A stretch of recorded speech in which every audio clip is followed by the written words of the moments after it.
Coba bayangin skenario ini. Lagi enak-enak istirahat, tiba-tiba HP lo bunyi. Ada notifikasi masuk. Entah itu temen yang meminjam duit atau atasan yang minta tolong di luar jam kerja. Reaksi pertama otak lo sebenarnya jelas. Nolak. Lo capek. Lo lagi nggak punya duit. Lo pengen bilang, enggak. Lo mulai ngetik, waduh sorry banget bro. Tapi tiba-tiba jempol lo berhenti. Ada rasa nggak nyaman yang ngeganjal di dada lo.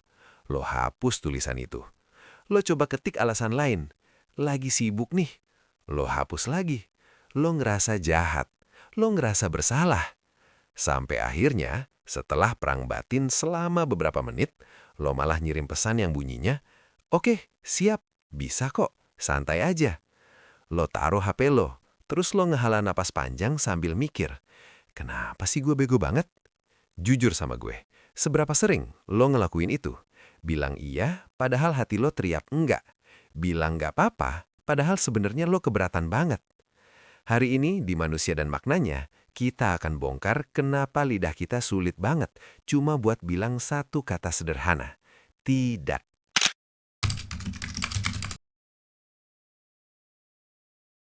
Pertama, kita harus samakan persepsi dulu. Banyak dari kita yang bangga punya sifat gak enakan. Kita merasa itu tanda kalau kita orang baik, orang yang peduli, orang yang humble. Tapi dalam psikologi, perilaku ini punya nama lain yang jauh lebih gelap. Namanya bukan kebaikan, namanya adalah self-abandonment atau penelantaran diri sendiri. Saat lo mengiyakan permintaan orang lain dengan terpaksa, lo sebenarnya lagi mengkhianati diri lo sendiri. Lo lagi bilang ke alam bawah sadar lo, kebutuhan orang lain itu penting, kebutuhan gue itu sampah. Dan sadar nggak, motivasi di balik gak enakan itu sebenarnya bukan kasih sayang. Motivasinya adalah rasa takut. Takut dibilang jahat, takut dijauhi teman, takut dibilang sombong, takut bikin konflik. Jadi lo gak sedang berbuat baik, lo sedang membeli rasa aman dengan cara menjual diri lo sendiri. Dan layaknya transaksi jual-beli, sifat gak enakan ini ada harganya. Harganya mahal banget. Lo bayarnya bukan pakai uang, tapi pakai resentment atau rasa benci yang terpendam. Coba rasain. Abis lo minjemin duit ke temen, padahal lo lagi butuh, apa yang lo rasain pas pulang ke rumah?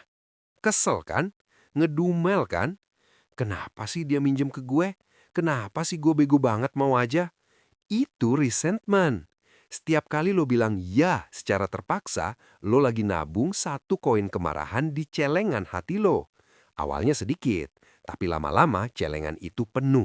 Dan begitu penuh, lo bakal meledak. Lo bisa tiba-tiba cut off teman lo tanpa alasan. Lo bisa burn out di kerjaan. Atau lo bisa sakit fisik, sakit kepala, asam lambung karena stres yang gak tersalurkan. Jadi, sifat gak enakan ini sebenarnya bom waktu. Pertanyaannya sekarang, kenapa? Kenapa kita diprogram seperti ini? Apakah ini salah kita pribadi atau ada sistem budaya yang menanam chip ini di otak kita sejak bayi?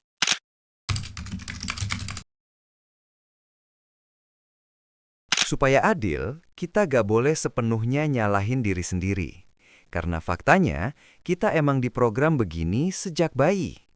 Dalam ilmu komunikasi, Indonesia itu masuk kategori high context culture. Artinya apa? Artinya kita diajarkan untuk membaca yang tersirat, bukan yang tersurat. Beda sama orang Barat, misalnya Jerman atau Amerika yang low context. Di sana, iya artinya iya. Enggak artinya enggak. Komunikasi itu soal kejelasan data. Tapi di sini, komunikasi itu soal menjaga rasa. Kata enggak di budaya kita itu dianggap kata kasar, kata yang tajam. Makanya kita punya ribuan cara buat nolak tanpa bilang enggak. Insya Allah ya, lihat sikon dulu deh, nanti dikabarin lagi. Kita semua tahu itu artinya enggak. Tapi kita dipaksa main sandiwara ini supaya suasana tetap adem, supaya gak ada yang tersinggung. Kenapa kita takut banget menyinggung orang? Karena di software otak manusia Indonesia, tujuan hidup tertinggi bermasyarakat itu satu kata, rukun. Riset Geert Hofstede nunjukin kalau Indonesia itu negara yang sangat kolektif. Kita lebih penting daripada aku. Dari kecil, kita diajarin konsep ewuh pakewuh atau sungkan. Kita dididik bahwa konflik terbuka itu dosa besar. Jadi, kalau lo nolak permintaan temen dan temen lo kecewa, di alam bawah sadar lo itu terasa kayak lo lagi merusak tatanan semesta. Lo ngerasa jadi penjahat yang merusak kerukunan. Itu sebabnya, lo lebih milih ngorbanin duit, waktu, atau tenaga lo daripada harus nanggung beban sosial dianggap pelit atau sombong. Lo rela menderita diam-diam asalkan di luar kelihatannya rukun. Dulu, waktu nenek moyang kita hidup di desa kecil, sifat gak enakan ini berguna. Saling bantu tanpa hitung-hitungan itu kunci buat bertahan hidup satu kampung. Tapi masalahnya, kita sekarang hidup di dunia modern yang beda banget. Dunia kita sekarang transaksional, cepat, penuh kompetisi. Dan orang-orang yang lo temui nggak semuanya tetangga yang baik hati. Banyak yang oportunis, banyak yang manipulatif. Ketika lo bawa software desa yang polos ini ke medan perang dunia modern, lo bakal habis. Kebaikan lo bakal dimanfaatin. Ketidaktegasan lo bakal jadi celah buat orang lain menyetir hidup lo. Sifat gak enakan yang dulunya lem perekat sosial, sekarang berubah jadi racun yang membunuh karakter lo pelan-pelan. Terus, gimana caranya berhenti? Gimana caranya bilang tidak tanpa merasa jadi orang jahat?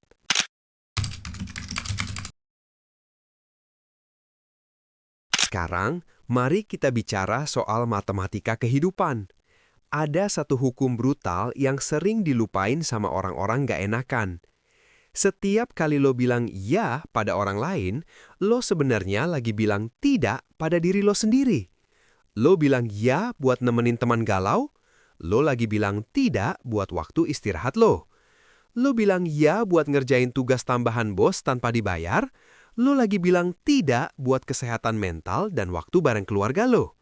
Waktu dan energi lo itu terbatas, men. Itu sumber daya yang habis pakai. Kalau lo obral semuanya keluar, cuma demi dibilang orang baik, lo bakal bangkrut. Lo bakal jadi orang yang sibuk nyenengin semua orang, kecuali satu orang yang paling penting di hidup lo, diri lo sendiri. Dan ini bagian paling perihnya. Lo mungkin mikir, tapi kan kalau gue baik, gue bakal punya banyak teman. Gue bakal disayang. Sorry harus gue patahin. Banyak orang di sekeliling lo itu bertahan bukan karena mereka sayang sama lo. Mereka bertahan karena lo gampang. Mereka suka sama fasilitas yang lo kasih. Mereka suka karena lo nggak pernah ngelawan. Hubungan yang dibangun di atas dasar gak enakan, itu hubungan yang palsu. Itu transaksional. Coba deh lakuin eksperimen sosial. Mulai besok, coba bilang enggak ke mereka. Tolak permintaan mereka sekali aja. Lihat siapa yang masih bertahan. Dan lihat siapa yang langsung marah atau ngejauhin lo. Di situ lo bakal sadar. Selama ini lo nggak lagi membangun persahabatan. Lo lagi memelihara benalu. Yang lebih parah lagi, sifat nggak enakan ini bikin orang lain kehilangan respek sama lo. Ini paradoks kan? Lo pengen dihargai, tapi lo malah diremehin. Kenapa? Karena orang yang nggak punya batasan, nggak punya prinsip. Lo dianggap kayak keset kaki. Welcome, bisa diinjak kapan aja. Kalau lo sendiri nggak menghargai waktu lo, kenapa orang lain harus menghargai waktu lo? Lama-lama, lo bakal burn out, capek mental, lo ngerasa dimanfaatin dunia. Padahal sebenarnya, lo yang ngasih izin dunia buat manfaatin lo. Jadi, berhenti membohongi diri sendiri. Berhenti mikir kalau pengorbanan konyol ini bakal dibalas surga atau kebaikan balik. Enggak, di dunia nyata, ini cuma bakal dibalas dengan kelelahan.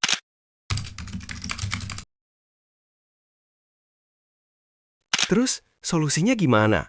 Apakah kita harus jadi orang jahat yang dingin dan galak? Jelas enggak. Kuncinya ada di satu kata, boundaries atau batasan. Banyak yang salah paham. Mikir kalau boundaries itu kayak tembok beton yang menutup diri dari dunia. Salah. Boundaries itu kayak pagar rumah. Pagar itu ada bukan buat ngusir semua orang. Pagar itu ada buat ngasih tahu, ini wilayah gue. Lo boleh masuk kalau lo sopan, tapi lo nggak boleh ngacak-ngacak isinya. Mulai hari ini, tanam di otak lo. Menetapkan batasan bukan berarti lo jahat. Itu artinya lo punya harga diri. Lo sedang mengajarkan orang lain bagaimana cara menghargai lo. Gue kasih teknik praktis yang bisa langsung lo pakai. Dalam psikologi komunikasi, ini namanya assertiveness. Tegas tapi tetap sopan. Rumusnya gampang, kita sebut aja teknik sandwich. Lapisan atas, roti, mulai dengan empati atau terima kasih. Isi tengah, daging, tolak dengan jelas dan singkat. Lapisan bawah, roti, tutup dengan harapan baik atau alternatif. Contoh, temen lo ngajak nongkrong padahal lo capek. Jangan cuma bilang nggak bisa, itu kasar. Tapi coba gini. Wih, makasih banget udah ngajak ya, empati. Tapi sorry banget, weekend ini gue butuh istirahat full karena lagi capek parah. Tolak jelas. Next time kabarin lagi ya, have fun kalian, tutup manis. Lihat bedanya? Lo tetap sopan, lo tetap asik, tapi lo tidak mengorbankan diri lo sendiri. Kalau temen lo marah sama jawaban sesopan itu, berarti dia yang bermasalah, bukan lo.